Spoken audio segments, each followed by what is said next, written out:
프리덤 뉴스입니다. 시청자 여러분, 안녕하십니까?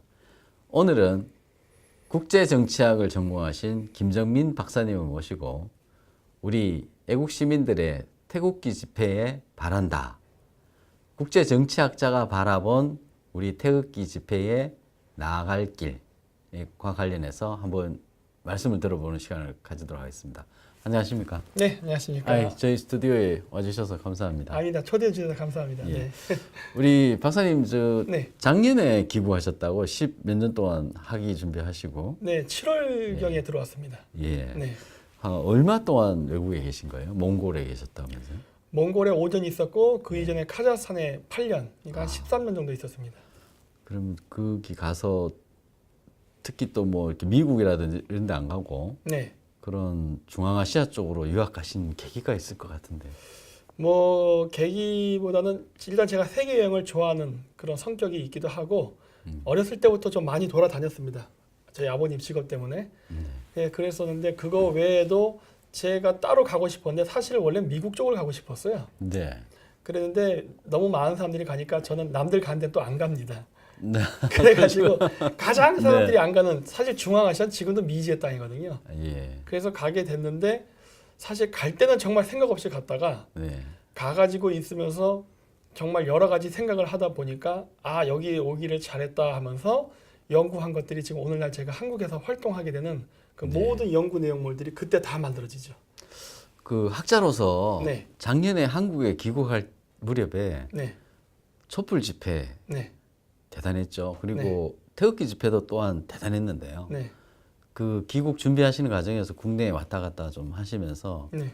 그런 걸 보시면서 어떤 국제 정치학자가 본 그런 국내 상황, 소득 2만 불, 3만 불 되는 국가가 네, 아무나 입에서 혁명 이런 얘기를 막 하지 않습니까? 네.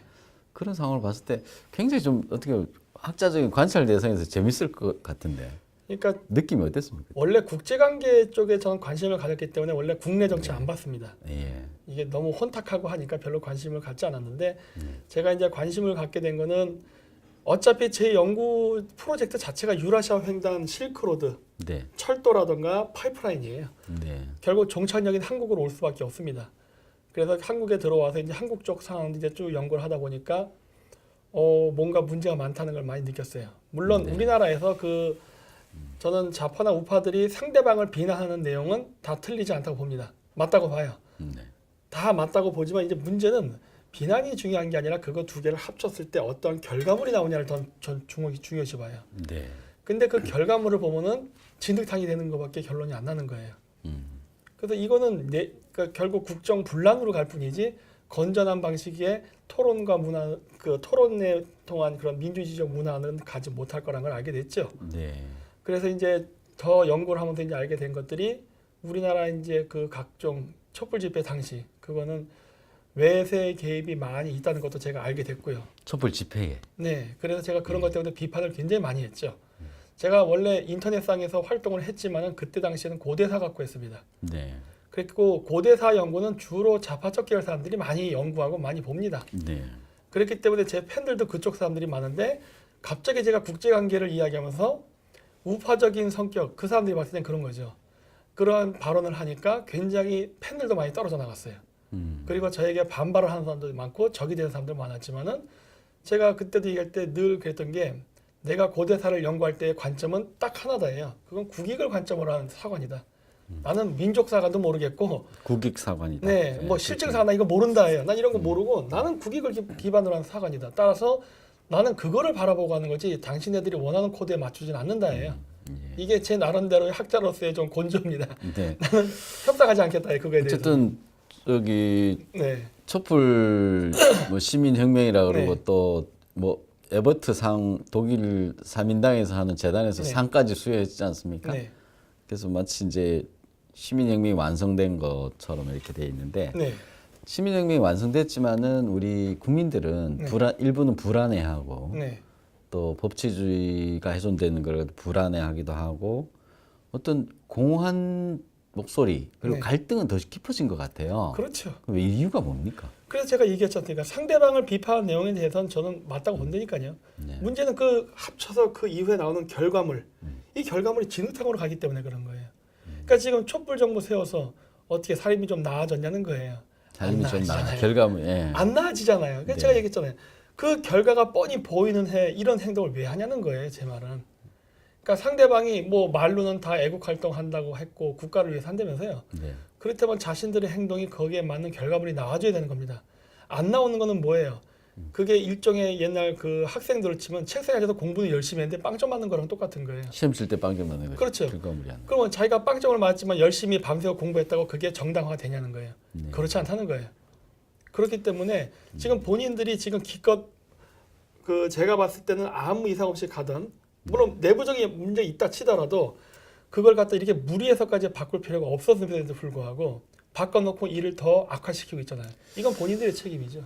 지금 우리 국제 정치학자 입장에서는 우리 촛불 집회를 들여다보면 네, 그 집회 피켓이나 이런 거 보면 반미적 구호들이 굉장히 많고 맞죠. 문재인 정부가 수립된 이후에도 미국 대사관을 포위하는 그런 게 있었어요. 네. 그런 일이 있었는데 그런 그를 반미 운동을 어떻게 보십니까? 반미 운동을 하는 이유가 있어야 돼요, 사실은. 네, 이제 물론 이제 반미 운동의 원인을 미 제국주의란 말을 씁니다. 네, 근데 우리나라가 미국을 통해서 제국주의적인 수탈을 당한 경우는 없어요. 미국으로부터 숙탈은 그렇죠. 없었다. 물론 역사적으로 미국이 다른 나라에서 한 경우는 있어요. 예를 들어 중동 이런 부분은. 네. 근데 우리는 당한 적이 없어요. 네. 따라서 우리가 미국을 바라보면서 미 제국주의 수탈이라 얘기하는 건 어떻게 보면 넌센스입니다. 오히려 우리는 미국의 그러한 최후국 대우를 받으면서 성장을 했어요. 그렇기 때문에 그 부분은 성립이 안 되고 그리고 역사적으로 보면 늘 제국주의는 존재해왔습니다. 앞으로도 존재할 거예요. 중국은 제국입니까? 제국이 되고 싶어 하지요. 아직은 제국이 아닙니다. 제국은 아닌데 하는 제국은- 행동은 제국주의적인 행동을 하고 있어요. 행동은 벌써. 제국을 여기 지역적 제국주의죠. 네. 세계적인 제국주의 국가 못 된다 하더라도 지역에서 패권 국가로 그렇죠. 지금 지역적 패권은 지금 가지려고 하고 있죠. 추구하고 있죠. 네. 사실은. 네. 근데 하는데 문제점은 이 중국이 하는 이 패권을 장악하고자 하는 이 지금 현재 하는 대외 정책 이것과 미국이 지금 하고 있는 대외 정책을 비교하면요. 이 중국의 패권을 추구하는 방식은 굉장히 하수고 그리고 세련되지가 못합니다. 거칠어요. 그렇습니다. 네, 왜냐면 말 안 들으면 뭐 무역을 끊겠다고 협박을 하는 등, 뭐 우리나라 대통령이 갔는데 밥도 안 주고 이렇게 바깥으로 돌리는 등, 기자 두들겨 패고 아주 보면 유치해 이게 보면은 이게 제가 지금 몽골 제국 시대 때 패권 국가한테 지금 지배를 당하나 고려 시대 때 몽골 제국한테 그렇게 당했지 않습니까? 그렇죠. 네. 그런 짓을 하고 있는 거예요. 미국 같은 경우는 마음에 안 들어도 그런 식의 짓은 안 해요. 네. 물론 나중에 나가서 국제법에 의해서 완벽하게 조져버리죠. 은근히 가면서 오히려 사실 그게 더 무섭다고 보는데 이 중국처럼 국제 질서도 안 지키고 그리고 주변 국가에 대한 배려도 없고 자기만의 이익을 추구하는 이런 패권 국가가 왜 미국을 대체해야 되냐 생각하냐는 거예요. 저는 그거는 있을 수가 없다고 보는 거거든요. 반미에 대해서는 반미할 실익도 없고 네. 결국 아까 결과론적으로 보면 네, 우리가 뭐 과거에도 그렇지만 앞으로도 제국주의의 수탈을 당할 우려도 없는데 네. 반미론자의 그런 것들이 굉장히 강한 것 같습니다. 그 배경이 뭡니까? 반미. 그거는 아무래도 결국 시각의 차이라고 보는데 입장과 시각의 차이. 네. 즉 남한의 입장에서는 사실 우리 미국한테 손해 본 게 없습니다. 그렇죠. 근데 북한의 북한의 입장에서는 입장에. 손해 본 게 많죠. 그렇죠. 그냥 자기들 입장에서 보면 남북 통일을 할 수 있었지만 미국의 개입으로 실패한 것이었고 그렇죠. 그리고 6.25 전쟁 이후에도 여전히 북한이 잘 살았지만 미국의 개입에서 남한이 더 미국보다 잘 살게 아니 북한보다 잘 살게 돼버렸죠. 그렇죠. 그렇기 때문에 북한의 입장에서 본다면 미국은 제국주의자고 방해자인 건 분명해요. 그렇군요. 그래서 제가 얘기하는 거예요. 그렇군요. 북한 입장에서 보면 제국주의자고 네, 그러네요. 그래서 반미를 해야 되네. 우리나라에서 이 좌파 운동하는 사람들이 반미 데모하는 거를 자꾸 내가 그거 갖고 묻는 거예요. 무엇이 미국의 문제점이냐는 거예요. 네. 우리에게 무슨 짓을 했느냐. 나를 이해를 시켜봐라요. 이해가 안 돼 이게 보면은 왜냐 제국주의 수탈이라는데 지금도 우리나라가 이 미국하고 사이가 안 좋은 이 상황에서도 네. 우리가 지금 한미 무역 흑자를 보고 있습니다. 그렇죠. 수탈을 하려면요 미국이 흑자를 봐야 되지 우리가 흑자를 보면 안 되는 거예요. 지금 뭐 사상 최대 또 흑자 얘기도 나오고 그렇죠. 그러니까 제가 얘기하는 거예요. 어느 부분에서 미국 제국주의의 수탈이 있냐는 거예요. 네. 없잖아요. 너무 그래서 제가 비교가 말이 안 됩니다. 된다는 거예요. 지금 중국과 미국 보면 하는 게 너무 비교가 너무 많이 됩니다. 그렇죠. 미국하고 중국하고 갑작스러운 질문이긴 한데 중국이 미국을 딛고 패권 국가로 될 수 있을까요? 못합니다. 제가 100% 단언해요. 네. 제가 왜 못한다고 하냐면은 그 패권 국가가 되기 위해서는 강력한 군사력이 필요합니다. 네. 더구나 오늘 같은 현대 국가에서는 최신 무기가 있어야 되는 거예요. 네. 최신 무기는 비쌉니다. 돈이 많이 들어요. 돈이 많이 국방비가. 미국도 그런 많은 국방비를 부담하기 위해서 무엇을 하냐면 바로 세계 무역 항로를 장악하고 있고요. 일단 모든 원자재의 거래는 미국을 통해서 합니다. 선물 시장 이런 것들 다 미국이. 그리고 기축 통화가 달러로 돼 있어요. 이 세 가지 요소를 가지고 있기 때문에 미국은 전 세계의 세계 무역이 계속 유지되는 한 엄청난 양의 안정적인 고정 수입을 가질 수 있어요. 미국은 그렇군요. 그 수입원을 가지고 세계 경찰 국가를 하는 겁니다. 중국이 미국 정도의 수준으로 따라잡으려면요, 바로 독자적인 무역 항로, 독자적인 원자재 시장, 그리고 기축 통화를 만들어야 돼요. 물론 중국이 시도를 하고는 있어요. 그렇죠. 네. 하고는 있지만 불리한 상황에서 유리한 사람을 뛰어넘으려면요, 무엇이 돼야 되냐면 첫째, 현재 강대국인 미국이 게을러야 합니다. 네. 그리고 엘리트층이 부패하고 무능해야 돼요. 네. 근데 지금의 미국의 엘리트층은 그 어느 때보다도 강력하고 똑똑합니다. 오히려 중국의 엘리트층들이 부패하고 무능해져 가고 있어요. 네. 어떻게 이기냐는 거예요. 그렇죠. 못 이긴다 이거는. 그 네. 새로운 아주 좋은 시각이었습니다. 네. 그런데 이제 우리 지금 국내에는 반미를 주장하는 세력은 뭐 더없이 높고 그런 분들이 지금 국회의원들 안에서도 젊을 때 반미를 주창했던 그런 분들이 정치인이 된 사람들도 있습니다. 네. 근데 반중을 주장하는 목소리는 거의 없어요. 그러니까 그것이 저는 문제라고 봐요. 네. 반중을 우리가 대놓고 하지를 못하더라고요. 그 이유가 뭡니까? 사대주의 때문이라고 봅니다. 뿌리 깊은 사대주의. 뿌리 깊은 우리 한민족 속에 숨어있는 사대주의. 그러니까 이러한 사대주의적 성향은 사실은 태극기 부대 안에도 있다고 봅니다. 저는 미국을 파트너로서 가고 싶었지 미국을 숙미주의자한테 하고 싶지 않아요. 지금 태극기 집회 가면 성조기가 반이죠. 아, 그건 상관없습니다. 그걸 얘기하는 게 아니라 지금 우리나라가 지금 정권이 전복되고 저는 전복되다는 관점으로 봅니다만 혁명이 아니라 이거를 다시 원상복구를 하려면은 어떤 힘이 필요하고 다시 원래 힘으로 되돌리려면 필요한데 왜 미국에 의존하냐는 거예요. 우리는 역할이 없냐는 거예요. 그렇군요. 우리도 뭔가 역할을 해야 동맹국이고 파트너로서 역할이 되는 거지 않습니까? 뭔걸 미국에게 해달라고 의존하면 안 된다는 거예요. 지금 뭐 저도 그런 거를 우리 네. 프리덤 댄스 사설에서도 앉아서 북풍만 기다릴 거냐. 그러면 안 된다는 거예요. 그러니까 그게 이제 제 주장인데 네, 지금 우리 애국 세력들 네, 기존의 정치인들을 제외한 우리 이번에 각성된 네. 애국 시민들이 많지 않습니까? 네. 그런 분들도 지금 보면 반중 목소리는 거의 없더라고요. 아, 민감한 부분인데 네. 그 중국은 91년도 개혁 개방 이후에 한국에도 많은 친중파 정치인들을 심어놨습니다.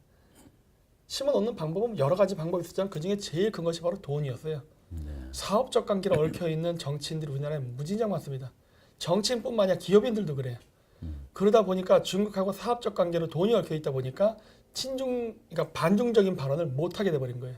그렇겠죠. 네, 이거는 여야가 똑같습니다. 지금 이 부분을 해결해야 돼요. 지금. 자기 무슨 모 정치인의 예를 들어서 후원 회장이 하는 사업이 중국에 공장도 있고 그렇죠. 그런데 이제 그게 미국에 있으면 자본주의 국가긴 하지만은 거기는 법 질서가 사유재산권이 지켜지지만 네. 중국 같은 데는 사실은 찍히면 사업하기 힘들지 않습니까? 그러니까 자기가 반중 집회를 못하게 되는 겁니다. 그렇죠. 그 중국의 눈치를 보고. 그렇죠. 근데 중국의 눈치를 보면서 정권은 장악하고 싶고 이러다 보니까 어떻게 됩니까? 모든 분쟁의 화살이 국내 문제로 매몰될 수밖에 없는 거예요. 네. 촛불 집회 안에는 분명히 중국 집단도 있었고 일본계 조총련도 들어와 있었습니다. 일종의 제2의 국제적 코민테른이었는데 그거에 대한 원인을 지적을 안 한다는 거예요. 왜? 중국 눈치 보느라. 이러면은 진정한 의미의 보수라고는 볼 수 없죠. 왜? 공산주의의 눈치를 보는 보수가 어디 있습니까 이 세상에? 아 그렇군요. 그건 말이 안 되잖아요. 공산주의 눈치를 보는 보수는 없어 이 세상에. 네, 네. 그거는 그 통일전선 전술에는 북한 오히려 그 공산주의자들이 이용해 먹는 그 부패한 부르주아 계급일 수는 있지만 절대 보수주의는 아닌 거예요. 그렇게 되면은. 그렇군요. 지금 정치인들 중에서도 반중 목소리를 제대로 내는 사람은 없어 보입니다. 예. 그래서 제가 늘 생각하는 게 예. 태극기 집회에 반중 집회를 가지고 한번 크게 나오자는 이유가 뭐냐면 제가 자꾸 반중 집회를 해야 된다는 이유는 첫 번째는 그래야 외국 외신이 실어줍니다. 첫 번째. 네, 왜냐면은 트럼프 대통령이 이미 공식적으로 중국은 미국의 모든 분야에서의 전략적 경쟁자란 말까지 썼어요. 즉 적이다라는 소리입니다. 그렇군요. 그랬고 이미 반중적인 거에 관련돼서 호주에서도 그랬고 네. 미국, 캐나다에서 이미 중국의 뇌물을 받아먹었던 사람들 지금 뇌물 스캔들로 지금 하나하나 감옥을 가고 있는 상황입니다. 국제사회가 바라보고 있고 홍콩에서도 지금 옐로우 엄브렐라 노란 우산 혁명이 일어나가지고 지금 반중 집회가 일어나고 있어요. 네. 다 외신에 나옵니다. 태극기 집회 그렇게 많이 해도 국내 여론도 안 써주는데 국제 여론에라도 나와야 될 거 아닙니까? 네. 국제 여론에 나온다면은 국내 여론에 안 써주겠습니까? 그렇군요. 결국 써주게 돼 있어요. 그러니까 그러한 사고 방식을 가지고 전략적으로 하라는 겁니다. 그 두 번째 이유는 뭐냐면 지금 우리나라 우파가 분열되는 내부에는 저는 친중파 정치인들이 역할이 크다고 봅니다. 우파 분열에. 네. 예. 왜? 이 박근혜 대통령 탄핵의 배후에 분명히 중국이 있는데 중국이라는 근본적 원인을 언급하지 않고 그냥 뭐 저기 민주당이네 이쪽 민주노총네 이것만 얘기하는 거는 그 상처의 표면이지 근본적인 원인이 아니거든요. 박근혜 대통령은 저기 레짐 체인지를 주장을 했었거든요. 네. 북한 체제 네. 레짐 체인지를 주장했고 만약에 자유통일이 된다 그러면 소득 3만 불짜리 국가가 중국 북경에서 몇백 킬로 안에 네. 생긴다는 거잖아요. 생길 수 있습니다. 예, 그렇기 때문에 중국 입장에서는 그 막아야 되는 겁니다. 마지노 뭐죠 도미노선이 터지는 것처럼 당연하죠. 예, 그 자기 체제가 위협받는. 네. 왜냐하면 그 자본주의 국가가 전혀 차원이 다른 국가가 네. 자기 심장부에 바로 몇백 킬로 안에 서울 대전거리에 생기는 그런 네. 거리라 그런 우려가 있겠군요. 그래서 저도 그런 생각 좀 했거든요. 아, 박근혜 대통령이 왜 탄핵이 됐느냐? 네. 북한 체제를 레짐 체인지를 해야 된다고 해서 탄핵이 됐다는 저는 네. 이렇게 생각을 해요. 네. 좋은 시각이신데 그러면 우리 태극기 집회가 친중 집회, 반중 집회로 네. 한다 그러면 이런 갈등을 좀 봉합을 하고 네. 외부 문제로 화살을 돌려서 네. 우리 또 분열되어 있는 국론도 좀 할 수 있는 계기가 될 수 있습니까?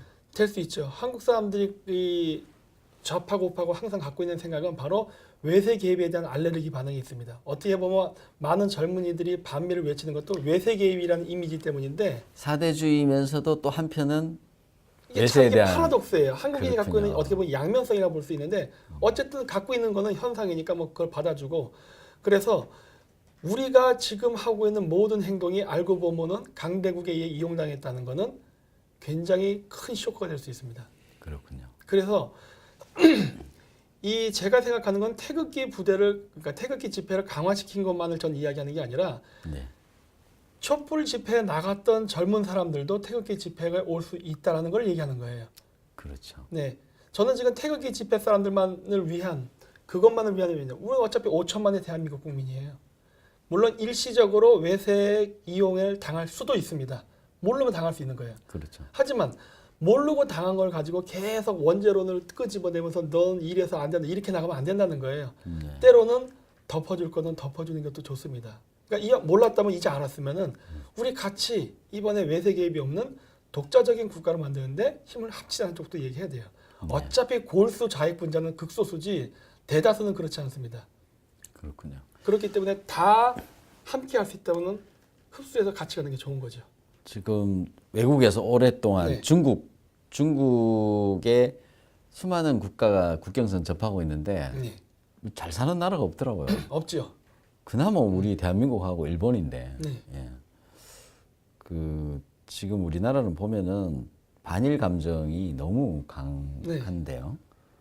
그 자체를 뭐 옳다 그르다 할 편을 떠나서 이런 반일 감정도 어쩌면 중국이라는 정치 세력이 그 좀 조장하는 면이 있잖아요. 그 반일로 흐름에는 그 반중에 대한 소리가 잔뜩이 묻히는 네. 수도 있나요? 그래서 반일을 더 강조하는 겁니다. 반일을 강조해서 반일 감정 반중 감정이 못 하게 되는 거죠. 묻히게 되죠. 시선을 글로 돌려버리기 때문에. 같은 피해자 네. 입장이다 이렇게. 그러니까 되니까. 역사를 연구하는 역사 연구 단체들도 반일로 이야기하게 되면은 전부 그러니까 반중과 반일이 있으면 사람들은요 이상하게 우리나라는 반일로 갑니다. 반중으로 절대 가지 않아요. 네. 왜냐 우리가 식민지를 당했던 것 때문에 그래요. 네. 근데 식민지를 당했던 건 당했던 거고 지금은 지금입니다. 역사는 계속 흘러가게 돼 있어요. 네. 우리가 과거에 사로잡혀 있게 되면은 새로운 미래에 대한 대비와 준비를 못 합니다. 네. 우리가 일본 문제를 해결하고 싶으면요. 제일 쉬운 방법은요. 우리가 일본보다 더 잘 살면 되는 겁니다. 그렇군요. 그러면은 해결돼요. 네. 왜냐면은 그 맨날 그 좌파들이 얘기하는 게 그 독일 총리들이 그 자신들의 그 2차 세계대전 범죄에 대해서 참여를 했다고 해요. 네. 저는 안 했다고 생각합니다. 왜 안 했다고 그래요? 생각하느냐? 네. 독일이 참여하고 사과한 거는 유태인에게 사과한 겁니다. 폴란드를 가도 아우슈비츠 형무소를 가고 독일을 가도 그렇고 다 유태인 탄압에 대한 거인 사과예요. 힘센 사람한테만 사과했는. 그렇죠. 네? 미국의 유태인 사회를 위해서 사과하는 거지. 그렇죠. 왜? 그 외에 비즈니스 하기 위해서죠. 나머지도 뭐 슬라브라든지 그런 쪽에는 사과 안 하는 거네. 그죠? 없으니까요. 제가 그래서 얘기하는 거예요. 언제 독일이 사과했냐예요. 네. 일본이 자발적으로 사과하는 날은 우리가 동북아시아에서 일본보다 더 우월한 경제적, 정치적 위치에 들었으면 우리하고 거래하려면 무릎 안 꿇겠어요? 그렇죠. 그렇기 때문에 이기기 위해서는 더 열심히 지금과 같이 허리띠를 졸라매고 더 부지런히 일해갖고 일본을 능가해야 된다예요. 그러면 위안부 문제가 뭐고 해결이 될 수 있다예요. 이런 식의 방식은 해결 방식이 아니라는 거예요. 예. 그렇군요. 그 위안부 문제 해결 방식에 대해서 네. 아주 새로운 아주 좀 지금 정부에 계신 분들 좀 귀를 기울이셔야 되는데 혹시 우리 문재인 정부에서 뭐 이렇게 좀 일을 해달라는 요청은 안 받으셨습니까? 그러니까 뭐 사담에서도 잠깐 얘기했지만은 있긴 있었습니다. 아 그래요? 3번 정도 있었지만은 네. 저는 안 될 거라는 거를 알고 대답을 했었어요. 그때도. 왜냐면 그때도 제가 얘기했던 게 저는 절대 빨갱이랑 중놈은 일 안 한다. 이게 나의 절대 철칙이기 때문에 난 이것만 지켜주면 일한다예요. 네. 근데 안 지켜질 거라는 건 알았죠. 왜? 이미 내부 정치 구조가 그쪽 민주당 내부 인력이 누구란 걸 알았기 때문에 네. 여기 오기 전까지 몰랐어요. 한국에 와서부터 알기 시작한 거거든요. 그랬기 때문에 제가 그 얘기를 했는데도 긍정도 부정도 안 하는 걸 보고 아 니네들은 그렇구나라는 걸 이미 감을 잡았죠. 네. 예, 그렇기 때문에 안 될 거라는 건 알고 있었습니다. 네. 네, 사실 정말 우리 박사님 지금 학위 마치시고 정말 따끈따끈한 네, 바로 그 국제 정세에 대해서 너무나 해맑은데 네. 이런 실질 관계에 있어서 참 반영이 되고 이랬으면 되는데 안타깝습니다. 우리 오늘 이런 얘기를 통해서 태극기 집회 그리고 또 촛불 집회에 나와 있는 청년들한테 네. 한 말씀 해주신다면 태극기 집회에 나오는 우리 대부분 중장년층 이상의 네. 어르신들도 있고 네. 그다음에 촛불 집회에 나갔던 우리 20대 30대 네. 그분들한테 각각 한 말씀만 해주세요. 일단 그 태극기 집회 분들에게 말씀드리고 싶은 거는 너무 순혈주의를 강조하지 마십시오. 예. 우리가 그 유교 사회 속에 농경지대에서 오래 살다 보니까 너무 정통, 순수 이걸 따지는데 그 우리나라 정치는 대통령제고 법치국가에 가는 거지요. 자꾸 혁명으로 정권 바꾸는 거 하면 안 됩니다. 그거는 몇백 년에 한 번씩 해야 되는 거지 자주 그렇게 하면 그거는 혼란이에요. 그렇기 때문에 보수 쪽 사람들은 너무 순혈만 찾는다고 하면 스스로 입지를 좁히려 하지 마시고 잘못했다고 들어오는 사람들을 받아줄 줄 알아야 됩니다. 이 용서하고 받아줄 수 않은 태도를 가지 않으면요. 절대 힘을 키울 수가 없어요. 보수는 그 태극기 집회 안에 힘을 키우기 위해서는 당연히 좌파적 사람들도 받아들여야 됩니다.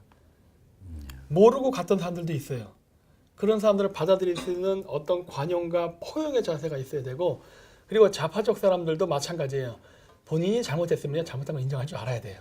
지금 이 정도까지 망가졌는데도 자꾸 자존심 세우지 말라는 거예요. 이거 자존심 세운다고 해서 바뀔 문제가 아니거든요. 지금 우리나라 금융위기가 오고 있습니다. 2년 2월 중순까지 우리나라가 자칫 잘못하다가는 IMF 사태가 올 수도 있어요.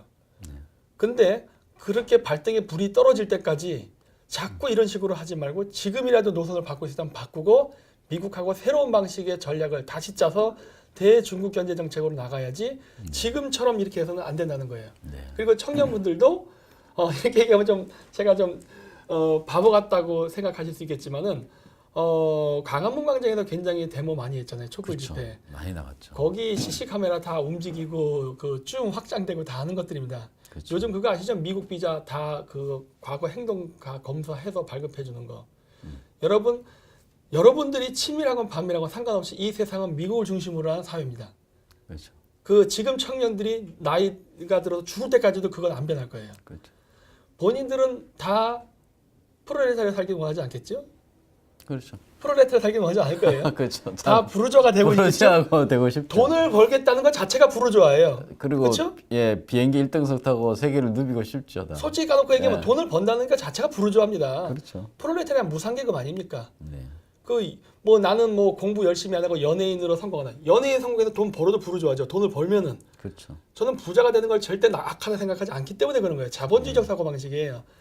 돈을 벌고 싶으면 여러분들이 해외 여행도 해야 되고 출장도 가야 되고 하는데 여러분 그런 식으로 시시카마에 얼굴 찍혀서 블랙리스트 올라가시면은 어떻게 해외 출장이 가능하며 고급 비즈니스가 가능하겠습니까? 이 얘기를 제가 하는 이유는 뭐냐면요. 앞으로 저는 우리나라에서 태극기 집회에서 반중 집회를 해야 될 필요가 있다고 봅니다. 미국이 가장 원하는 내용 아니에요? 그게 솔직히 까놓고 얘기해서. 그렇죠. 그러면 외국 외신들도 굉장히 보도가 한국에 대해서 되죠. 보도가 외신들이 되고 몰려들죠. 네. 몰려들고 관심을 갖고 광화문 앞에 광장에 미국 대사가 있는 거 저 잘 알고 있습니다. 그렇습니다. 얼굴 찍히십시오. 그래서 그거를 통해서 그 회개를 하라는 거예요. 네. 이걸로 무마하죠. 왜? 모를 수도 있는 거예요. 사람은 실수할 수도 있는 거예요. 네. 그래서 태극기 집회할 때, 반중 집회할 때 더 많은 젊은 청년들이 나와가지고 좀 카메라에도 많이 찍히시고 야 우리는 너희와 이해관계를 같이 하면 나도 부자가 되고 싶다는 욕망이 있다. 네. 저는 그런 거 천박하다 보지 않아요. 그럼으로써 우리가 그동안 갈라져서 싸웠던 좌와 우 혹은 그 세대 간의 이런 갈등을 반중 집회를 통해서 새로운 하나의 그 통일의 구심점으로 삼았으면 하는 바람입니다. 아유 감사합니다. 네, 예. 또 다음에 한번 또 들려주실 거죠? 네, 그렇게 할 겁니다. 시청자 여러분 네. 잘 들으셨습니까? 우리 프리덤 뉴스 시청자 여러분뿐만이 아니고 우리 청년들에게 또 좋은 귀감이 될 만한 얘기입니다. 우리 국제 정치학을 전공하신 정말 우리 신문물이라고 할 수 있죠. 우리 대한민국은 신문물, 새로운 얘기들 자꾸 받아들여야 됩니다. 길을 열고 가슴을 열어야 됩니다. 촛불과 태극기가 언제까지 서로 혁명을 주장하고 평행선을 달리면 그 그릇은 그냥 깨지게 마련입니다. 통일은 고사하고 제3의 속국, 중국 아니면 일본의 속국으로 떨어지게 돼 있습니다. 저는 그렇게 생각합니다. 우리가 화합하지 않고 용서하지 않으면은 결국에는 떨어진다. 그리고 지금 우리가 주장해야 될 것은 내부의 문제도 있지만은 그런 우리 박사님의 순혈주의를 너무 주장하지 말자라는 말씀 오늘 정말 기감으로 새겨야 되겠습니다. 네. 감사합니다 오늘. 네, 다음에 또 아닙니다. 예. 네, 해주시죠. 고맙습니다. 예. 해주시죠.